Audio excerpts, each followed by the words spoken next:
our memorandum.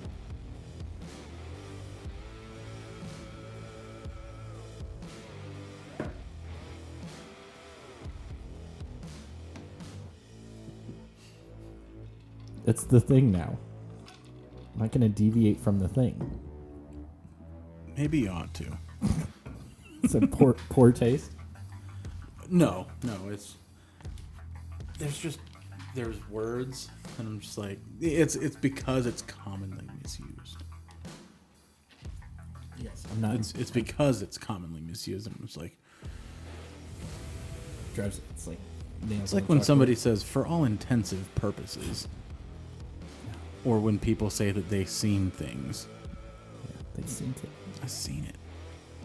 Welcome to the show, ladies and gentlemen. See, we're glad you're here. It's one of those things. I'm on the verge of being. I should know to expect it, but we've been sitting here for how long? And it's well, like, it hasn't listen, been rolling. He's going to do it. He's going to been. do it. So flip that switch. Don't say anything that's going to incriminate you. I got alibis, people. Alibis for days. What's going on? Just another beautiful day. You know, working. It is beautiful. I was sounding like an old man earlier because I was like, it's hot. I don't know. It is 20 degrees cooler today than it was 2 weeks ago. Oh, 100%. I've just noticed I haven't been on my A game as it's been like the hotter days. All right. Like I'm not today so much, but other days where it's been hotter, like it's made me not feel well. No. I get that. It was a week ago yesterday. And like in the middle, it was really hot, and I was having a hard time just cooling down. Yeah. And it just made me feel like nauseous. Yeah. And it was just not fun. So I get it. But today is 20 degrees cooler than that day was. Right. Well, I was watching a video the other day, some YouTubers that I've watched a couple things of lately, but so you get the little suggested. Yeah. We should do that one again. The algorithm. Our top 5. But yeah, it was they were researching the hottest places on Earth, essentially, and there's a place somewhat closer to them. My wife is standing. I want to like give you a high five, and then I'm like, I'm not. I feel the same about my wife. Yes. But no, Death Valley. Yes. Super warm. Reached a high of like 137. That's hot. And they went there. In the words of Paris Hilton. Oh my God, pulling out the Paris Hilton. So yeah, they went there and did a video of them doing not a long-standing video, but it was more than I would want to do. They dropped off one person in one location and another person in another location. They had to like find each other. Speaking of crazy things that are happening on YouTube this Can I week. finish my thought? No. Yes. Please, but that thought just hit my brain. I was like, that was that moment I cannot forget. Full-blown checked out. I didn't check out, but like I went hard squirrel. Yeah, that's all right. Hard squirrel. So they had to find each other in the desert, and it was 134 when they did it. I was like, nope. That's why I like where we live. It doesn't get, summertime it gets hotter, and there's some hot days, but for the most part, we're sitting okay. All right, go ahead. No, so crazy things on YouTube. It's supposed to be happening tomorrow at 6 a.m. live on YouTube. David Blaine is going to be floating into the air using just helium balloons. Like he's doing this thing. He's doing like an up. Yeah, but like for real. Okay. It's super crazy. I mean, I'd like never really been done. I was listening to an episode of Joe Rogan where that guy did it in a lawn chair and he died. Okay. And I think he died. I was like that. Either way, he got arrested.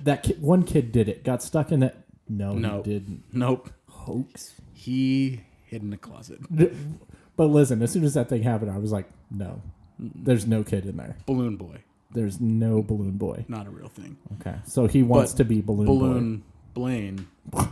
Boy. Very much a thing.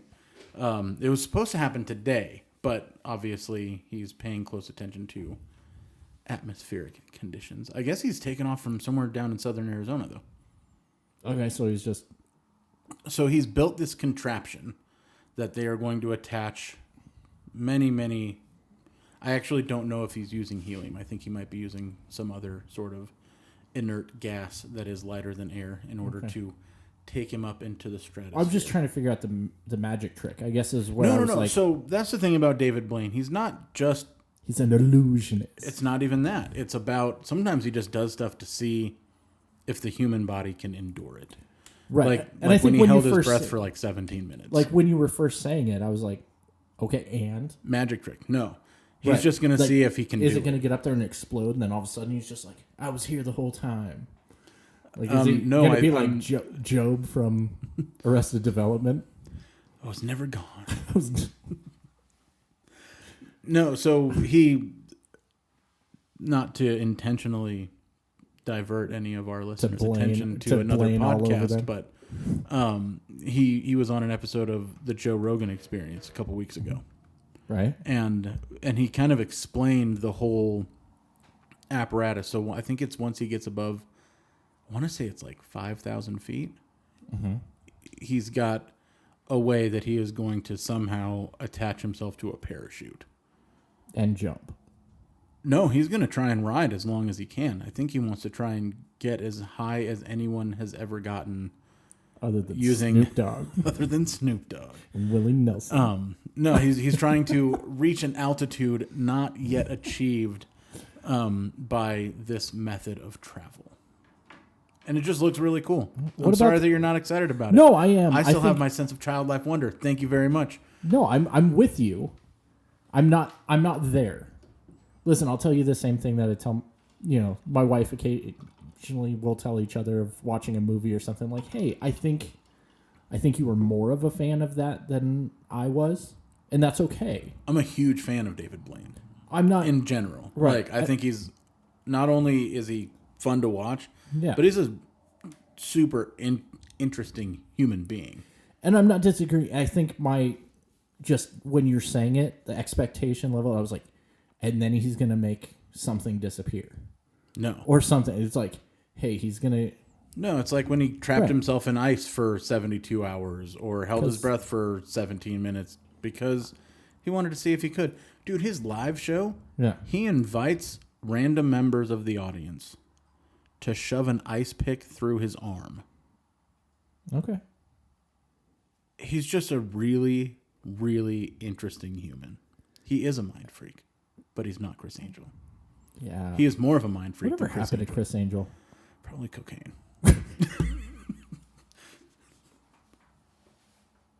Got him. I broke Tucker. Ladies and gentlemen, we are only like 5 minutes into this thing, and I've broken him already. That was just so... I am the champion. That was just so quick and just perfect that it was just like you had that loaded and ready to go. Like, well, have you ever looked at Chris Angel and not thought to yourself, that 100%. Guy does a bunch of coke? 100%. Maybe he doesn't, and if he doesn't, I apologize. Right. I'll get out in front of it, but it looks like he likes the... Listen, he did some crazy stuff. I used to watch the hit show, the Mind Freak show, and you're like, oh, that's like... Listen, some of them were like, whoa, that's crazy. Other ones were like, all right. Okay. It was kind of... Did you see that movie, Burt Wonderstone? Oh, I think I did. I almost said Ben Stiller. Not Ben Stiller, but Steve Carell. Yeah. And it's kind of... Listen, it's before everything happened with Sigmund and Freud. I quit. Whoever they are. Siegfried and Roy. Good.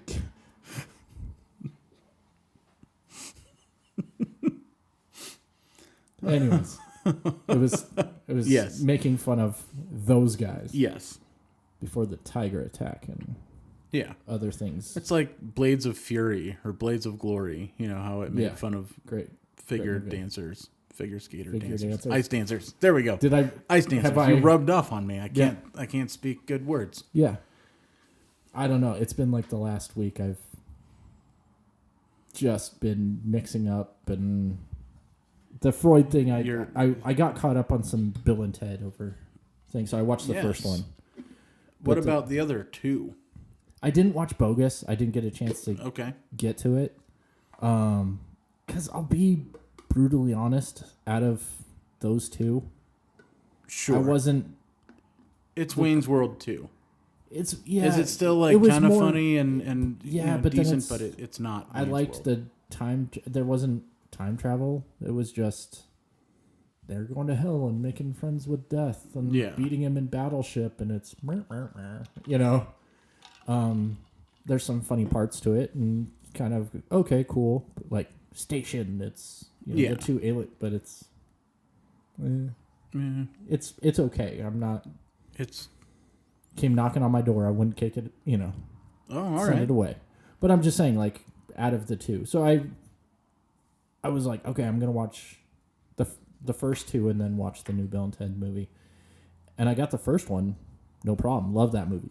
Yeah, love it. But then you were full. But it was almost like a chore watching the second one. Gotcha. And it was just I didn't end up watching the second one. I remembered enough. Well, and I got to be honest, you don't need to.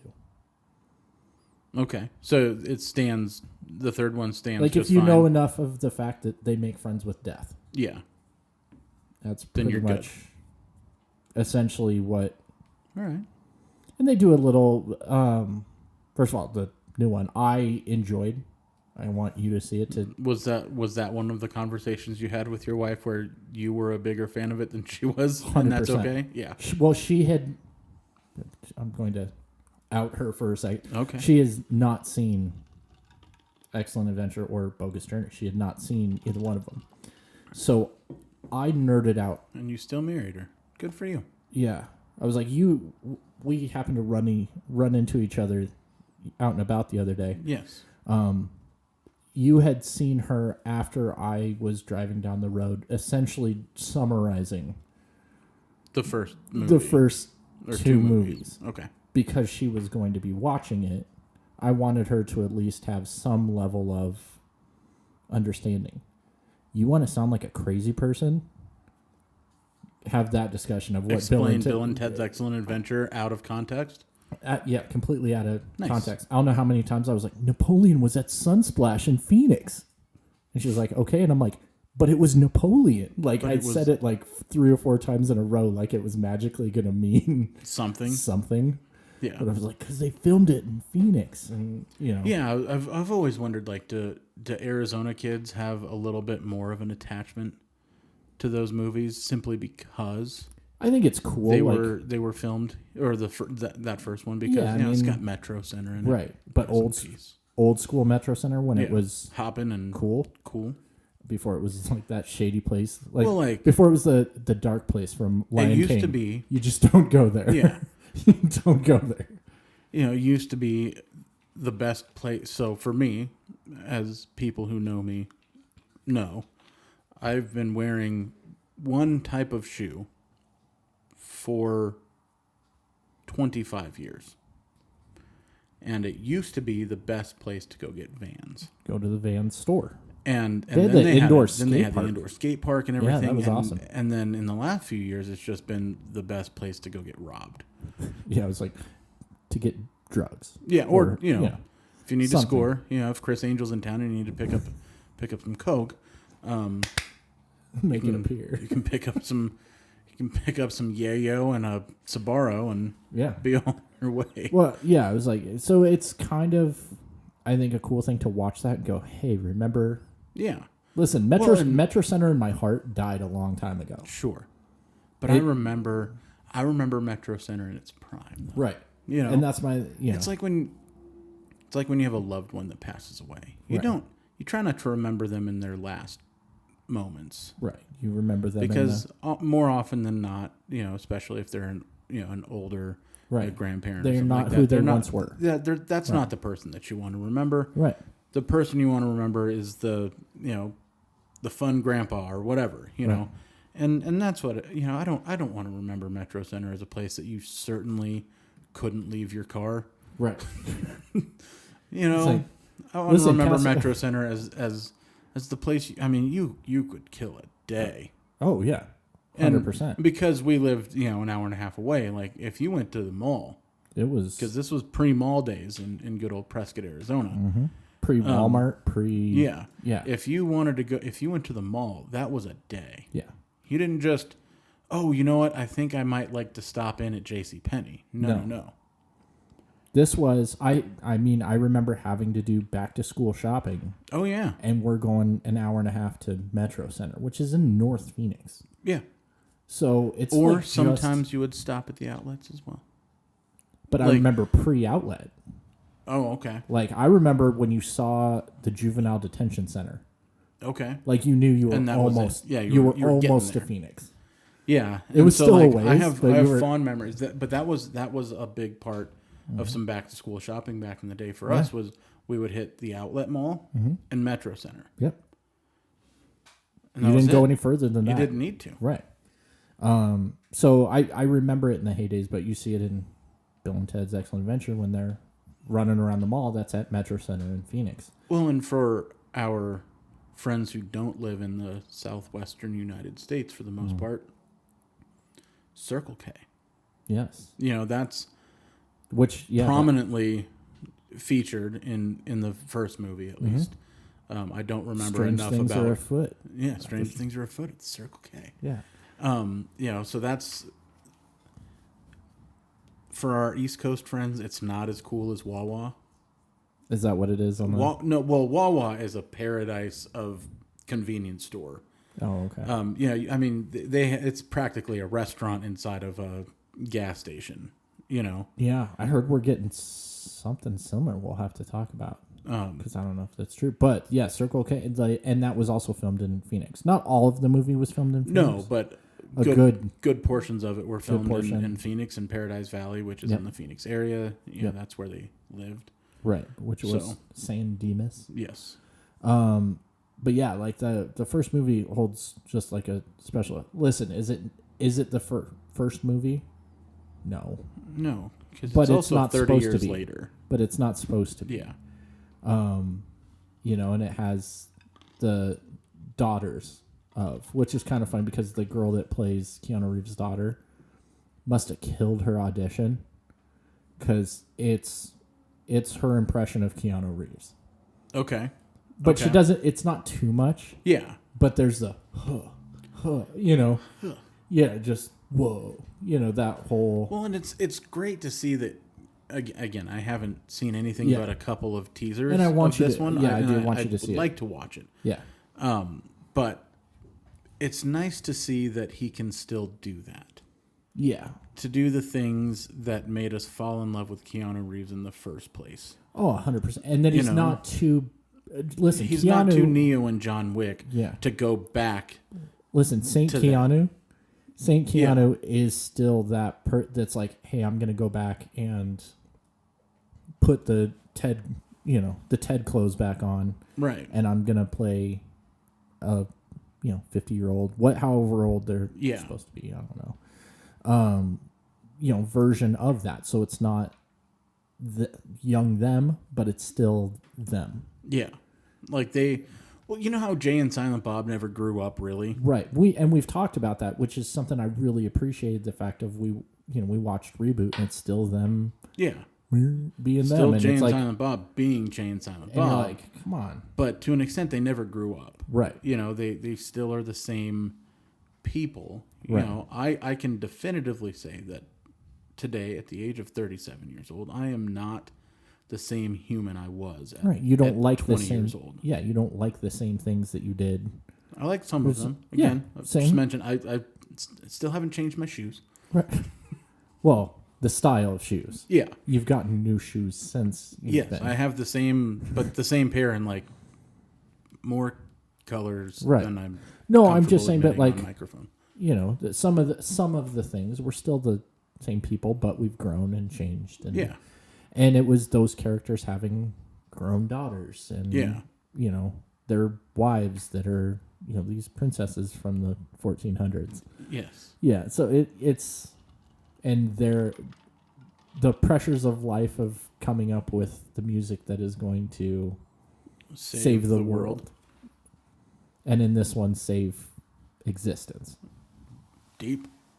That's heavy. So it's just I want you to see it, and so we can delve into it because I'm being careful with what I said. But my son had seen, the other two movies. Okay. And so my wife and I had watched it first, and she liked it. As somebody who had never seen the other ones, she was a big fan of it. She thought it was really funny and really good. But he was a little upset with me because I didn't watch it with him. But I always like to try and make sure that it is appropriate. With anything, like Cobra Kai, the first 2 seasons just hit Netflix. I know I haven't watched it. I want to watch them, but I do too. Yeah. And my older son really wants to watch it as well. But I haven't watched it yet to know whether or not it's appropriate. He can watch it. Right. So yeah, I had some, apologies to me. I'm just like, be a good parent. Yeah, I was like, hey man, we watched it. Yeah, you're good. Yeah. So I watched it again with him yesterday. So I watched that twice. All right. Yeah, that was good stuff. Get your rental period out of it. Yeah. Well, and so that leads me to we're gonna continue beating this dead horse about the future of movie theaters. Yeah. This was supposed to have been, and within the week that people will inevitably listen to this podcast, 2 movies that were intended to be wide major theatrical releases are yet again going straight to home viewing. Yeah. We've got obviously what is this? Bill and Ted's Face the Music. Face the Music. Okay, so Bill and Ted. And then on Thursday of this week, Mulan is finally being released to the public. Yeah. Mulan, they're doing it a little bit differently. Yeah, it's like $30. It's a $30 charge. Yeah. But as opposed to, so I was looking at the things for Bill and Ted, and it was like $20 for and you have 40. It was like 48 hours from when you start the movie to when you can't watch the movie anymore. Right. You can watch it as many times as you'd like in that time period. Yep. Versus what they're doing with Mulan is you're essentially buying a $30 license that is tied to your Disney Plus subscription. So you pay $30 and you can watch it as much as you want, as long as you are a Disney Plus subscriber. Wow. So it's interesting. It's a little bit of a hybrid. I'm not a huge fan of it. No.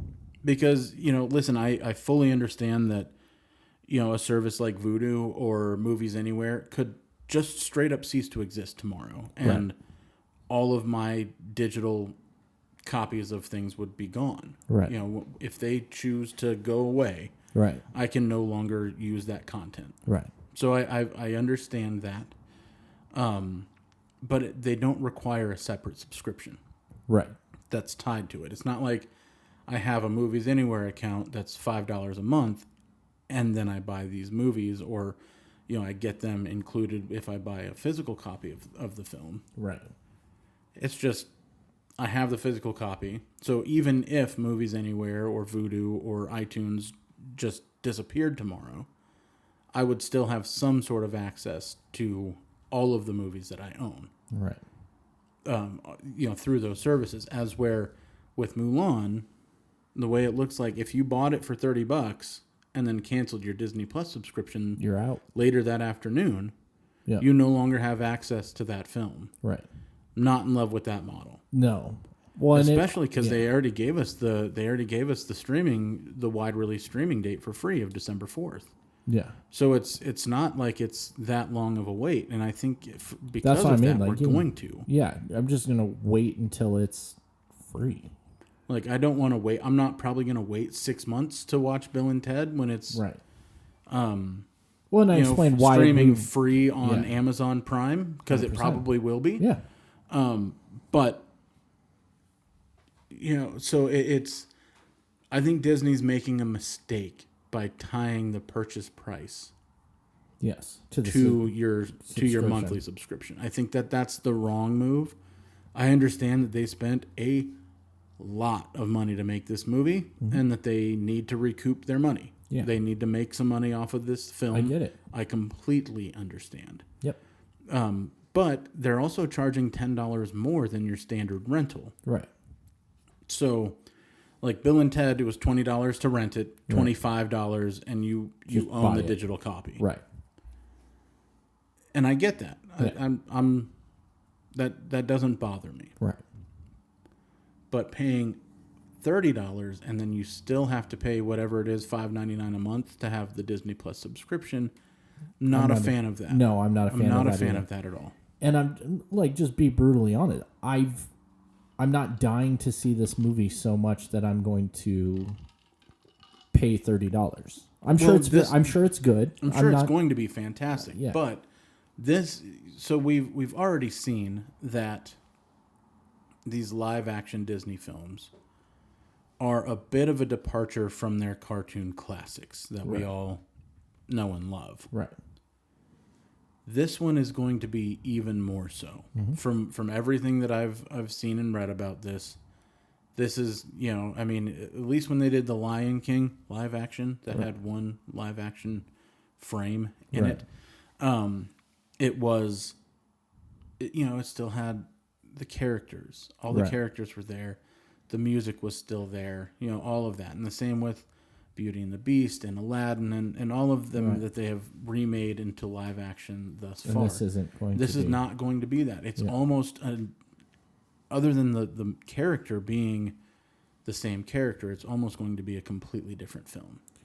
Yeah, and it's, they've made Where's Eddie Murphy? Yeah, they've made some choices that concern me as far, and I'm trying to choose my words very, very carefully because of the given climate of the world. Yeah, because you don't want the woke police coming after you? Yeah, it's people are not wanting to offend anybody, and so they're making choices of changing the whole entire story on this and other things that you're just like, oh, okay. Because I think we read they took out the love interest because she's a strong, independent woman, and they're trying to make it more of a accurate story, is what. Okay. And I don't know enough about what I've come to understand. They're trying to make the storytelling more accurate. Yeah, and I'll put my cards on the table. I don't know enough about the actual story. Sure. Other than, the cartoon with the talking Eddie Murphy dragon and the... Yeah. Yeah. Be a man. I knew... Yeah. I guarantee... Songs. No, I know. I'm just saying, I was about to finish the thought of, we can guarantee that song will not be in the movie. Because no songs will be in the movie. But it won't be a musical at all. Right. So again, it's a pretty big departure from the original, quote unquote, original source material. Right. Which also makes me wonder why somebody didn't do this already. What, didn't make this movie already? Yeah, because it's a folk tale, so it's not like they can have all of the rights to it. Yeah, that's the confusing thing about what Disney owns the right. Disney's got some pretty... Because they don't own the rights to, Peter Pan. No. There's been... a dozen other Peter Pan stories brought to the big screen or even the small screen that had nothing to do with Disney because that story existed. Now, I know that when they do obtain rights, they never let them go. Right. Ever. Yeah. But how do you own the rights to a folk tale? I don't know. Yeah. It's one of those weird kind of things because, I don't know, it'd just be interesting to be okay, they own the rights, but you can use this portion of different stuff. I don't know. Yeah, it's weird. So it's kind of like the Superman, the family owns the rights. So but certain parts of the story. Yeah. Origin story. So you can do a Superman movie, but you just can't talk about where he came from. And stuff. And so that's the little loophole that they'll try and get around. I don't know. It's weird stuff. Well, it's it's why you'll hardly ever hear the actual song Happy Birthday in a movie. Yeah. Because it's expensive. Oh, yeah. To use it. Yeah. Because that family has held on to the rights to that tune. And again, any other song that old has slipped into the public domain by now. Oh, 100%. But that family has kept a tight grip on keeping the rights to that. Yeah. Why would you not? That'd be just... Well, it comes down to this. Truly. Sure, why would you not? But... At a certain point, yeah. You know, it comes down to artists owning the rights to their artwork. You know, and that goes back to like the Napster discussion from the early 2000s and all of that. But this one in particular, where there have been so many songs and arrangements of songs, and that's where things get kind of sticky too, because sometimes it's not just the tune itself, but it's a specific arrangement of that tune that makes it a copyright infringement. Right. To use it for commercial use. It's bringing out Napster, man. Going back. Well, as what someone happened to the Napster days? Viruses. That happens in the world today. Viruses and lawsuits. Is Napster to blame? Ooh, that's the new deep state conspiracy. Napster's to blame. But no, I mean, it comes down to, you know, the artists deserving fair compensation for their work. And as somebody who has written a fair bit of music, you know, not nearly as prolific as a professional musician, I get that. Still, yeah. I get that. If I were to walk into a Gap and hear a song that I had written being played and know that I wasn't going to benefit from that, but they were, because we can talk about the psychology of music in a retail environment some other time. But I've done this was my job. It was a huge part of it. Yeah. Like it's a real thing. No, and so there's a lot of things when it comes to retail stuff. The right music in a retail environment increases stores' revenues by as much as 20%. Mm-hmm. And different colors and stuff like that. Like I know that's a different thing. And some stores go as far as having different music playing in different zones of the store based on the key target demographic for that section of the store.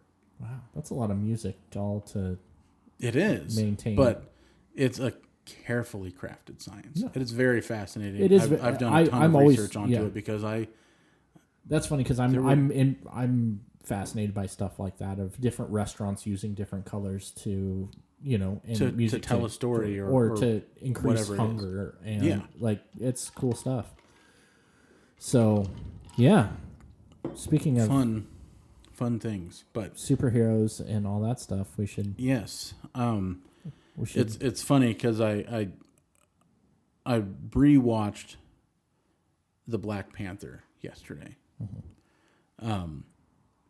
You know, and just kind of been doing a little bit of I don't want to say a deep dive, but just a little more looking into Chadwick Boseman. Mm-hmm. Just because you know that I don't like get real into like celebrity news, you know. Right. But when I saw that he had passed away from something like colon cancer, I thought to myself, surely I've just missed a news story. I thought the same thing. But no. I mean, he kept that very private, and which he passed away. I think it was Saturday. Yeah. It was Friday or Saturday. After it was Friday. A 4-year battle with colon cancer. And let's talk about the movies that he's been in after receiving that diagnosis and after starting treatment, you know, chemotherapy and things of that nature. Mm-hmm. The Black Panther came out just before his diagnosis. Yeah, and he did 3 other Avengers movies. No, he did Civil War before that. Oh, that's right. So that was like Civil War came out just after his diagnosis. He did Black Panther, he did Endgame and Infinity War while dealing with colon cancer on top of another 4 movies. Yeah, well, he was was it 21 Bridges? Yeah. Okay, that was one of the ones that we reviewed, and he was right in the middle of it as he was going through all this. Yeah, I was the same exact as you. Like, I thought I'd missed something somewhere, but then to kind of find out that he had put some pictures on social media not too long ago, and I guess wasn't looking. Yeah, well, I saw that the after, healthiest, but then he took him down because people were bugging him about it. Yeah, were giving him a hard time because he was so skinny and stuff like that, and he still didn't publicly acknowledge it. Yeah. So it was just unfortunate, and I had seen it on the social medias, I think, and it was one of those people. It was one of those people that I was like, oh, that's BS, or they saw something and they believed it or whatever, and so I did my little thing, and it was all over the place, and I was just, devastated, and then. Yeah, it bummed me out a little bit because I really liked his character. Yeah. I thought that it was really cool that he was a part of something that not only brought comic book movies into the realm of quote unquote real cinema by being nominated for many Academy Awards. That was the first one to get nominated. An Academy Award. Yeah. But in today's social climate, it was the first really African American led comic book movie. Yeah. Where all of the characters. Yeah. Not just the lead. Not just Blade. Right. I was gonna say, listen, Blade was like the first Marvel, but that was before comic book movies really became a thing. It was a little bit ahead of. And let's be honest, when that movie came out, it wasn't really touted as a comic book movie. No, it did it's a Marvel. Yeah, okay, if you were in the know, then you knew that Blade Comics existed. Correct. But most people who went and saw that movie were not. They were going to see a Wesley Snipes vampire killer movie. Yeah. And so, Black Panther was an important movie in a lot of respects. In a lot of ways, yes. And especially for the genre that you and I are so fond of. Mm-hmm. It was a big deal. Mm-hmm. And I just thought it was so interesting. So I rewatched it, and with all of the garbage that goes on in today's world, I just thought it was really something interesting. So, Marvel MCU films always have a post-credit scene. And at the end, it's him addressing the United Nations. And the quote, and it really struck me yesterday, but he's now more than ever, the illusions of division threaten our very existence. We all know the truth. More connects us than separates us. But in times of crisis, the wise build bridges while the foolish build barriers. We must find a way to look after one another as if we were one single tribe. And that hit me really hard. Like, 100%. I was like, wow, like of all the times to rewatch this movie. And I rewatched it just because he just passed away. And that really hit me pretty hard yesterday. No, and it's one of those things, like, you even saying it, like, I'd seen your post, but you even saying it just now, like, it's like, God, that's like 100% true. So it's like, not only is all this other stuff going on that, but that something that line that he delivered can still be more relevant today. It was more, it's more relevant even today than it was when the movie came out. And kind of, not getting on side topic or whatever, I've been kind of taking a break a little bit from the social media because, and it's not like I'm taking a break, but it's like every time I get on there, there's so much hate, man. It just makes me like it bums it's me toxic. Out. It bums me out. And so I'm usually on there for about 10 seconds before I'm like, oh God, there's another Chad. Today. Yeah. There's another There's another Ellen, Chad. Whatever. But so it's just something like that of kind of going, hey, okay, let's take the lessons that have been taught to us, and it's let's build some bridges. It is the truth. It is 21 of them maybe. Nice. But no, we all do have far more in common than we have differences, and we owe it to ourselves. We owe it to our children and their children. It's just so much petty, childish behavior. And I genuinely don't care which side of the quote unquote aisle you're sitting on, because it's you two, you know, 100%. And we're better than that. And we owe the future generations better actions than we are currently exhibiting. 100%. So that's my public service announcement. Thanks for coming to my TED Talk. There you go. And it's Ted Theodore Logan. But yeah, that's it. It did bum me out. Again, I'm not one to get all sappy over celebrities just in general. Yeah. You know, I prefer to give that level of honor and attention to people who I actually know. Mm-hmm.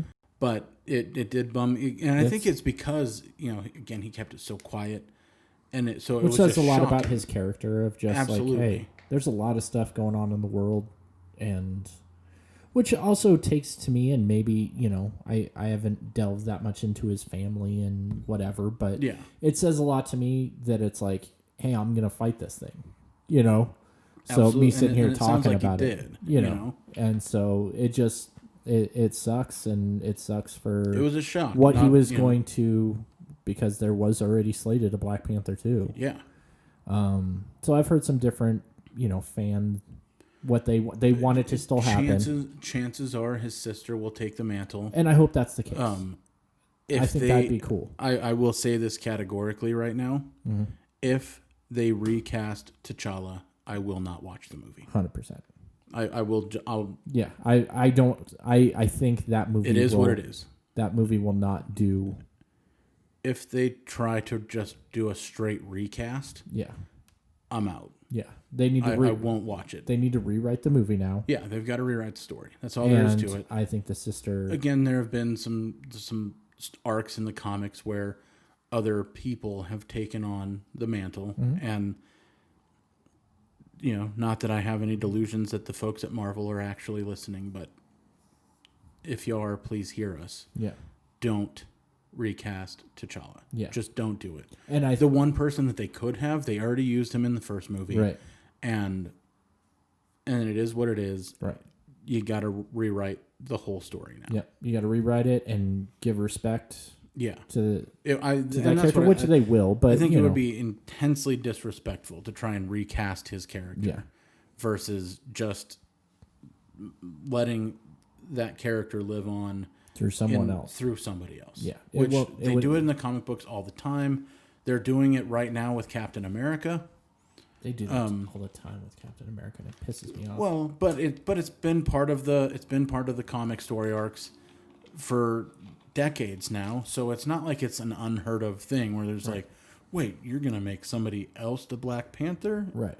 Yes, somebody else the Black Panther. I thought you were talking about recasting. Yes. No, I'm not talking about recasting. Yeah. I'm talking about right now, Captain America is a different, you know, that mantle has been passed on to a completely different character. Yeah. No, I thought you were talking about like the different, like, ultimate. No. And it's like a completely different story. Between I'm with you. Peter Parker as, you know, I'm with you now. I just want to make sure that was very clear that I'm not. Yes. No, I'm not talking about like Tobey Maguire versus Tom Holland versus Andrew Garfield. Yes. I'm talking a different character. I think like Storm became Black Panther at one time, and different people have become. Yes, other people have taken on the mantle of Black Panther that were not named T'Challa. Yes. That character, they need to find a way to respectfully put it to rest. Yeah. And have somebody else take on the character. Yep. Agreed. So that's just my 2 cents on it. And I think that's about all I have to say for today. To end it, be excellent to each other. Be excellent to each other, dudes. He's Tucker. He's Beard. We're out.